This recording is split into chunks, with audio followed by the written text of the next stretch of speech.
Ова, это оборчовый сами солени, помидоры, огурцы своими личными руками.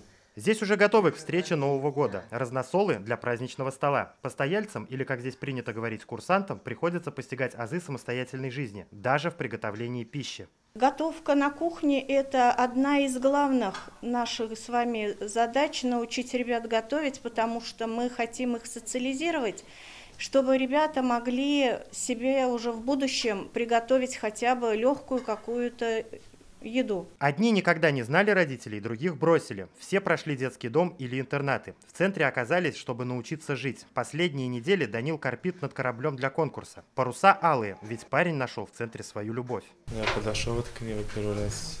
Вот она как раз на улице гуляла. Я к ней подошел, познакомился, потом уже начали так общаться. Уже 5 месяцев вместе. Творчество для этих ребят – важнейшая составляющая социальной адаптации. Одни ребята мастерят поделки из папье-маше, другие рисуют картинки, третьи плетут из бисера. Педагоги отмечают, чем ярче их поделки, тем легче идет процесс адаптации. А вот Оксане нравится шить, она мастерит наряды для куклы. Здесь я научился шитьем, куклу сделала уже пару минут. Первое место заняла.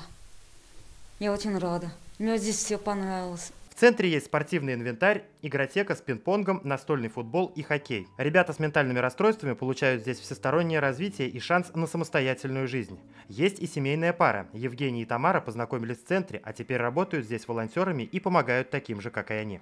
Учитывая то, что я жил в их сфере и то, что я знаю дальнейших действий, допустим, соответственно, они уже более мне доверяют, и от того, что я живу в их сфере, они это понимают и доверяют мне больше. Они учатся ходить в магазин, покупать продукты, определять срок годности продуктов.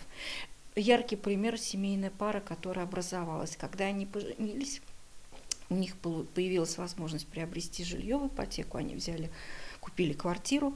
И вот первый шок у них был, как оплатить коммунальные услуги. Был первое столкновение, мы поняли, что мы людей не учим. И, соответственно, сегодня мы наши все планы работы мы дорабатываем уже с учетом вот этой ситуации. За год помощь здесь получили почти 100 человек. У всех диагнозы – аутизм, ДЦП, ментальные расстройства. За 3 месяца их пытаются подготовить к самостоятельной жизни. Хотя это слишком короткий срок, признаются сами педагоги. И надеются, что и дальше их подопечным будут помогать неравнодушные люди. Тагир Валиди, Ильшат Мухаметов, ТНВ, Зеленодольский район. Закажи рекламу на ТНВ. Телефон в Казани 5 705 100.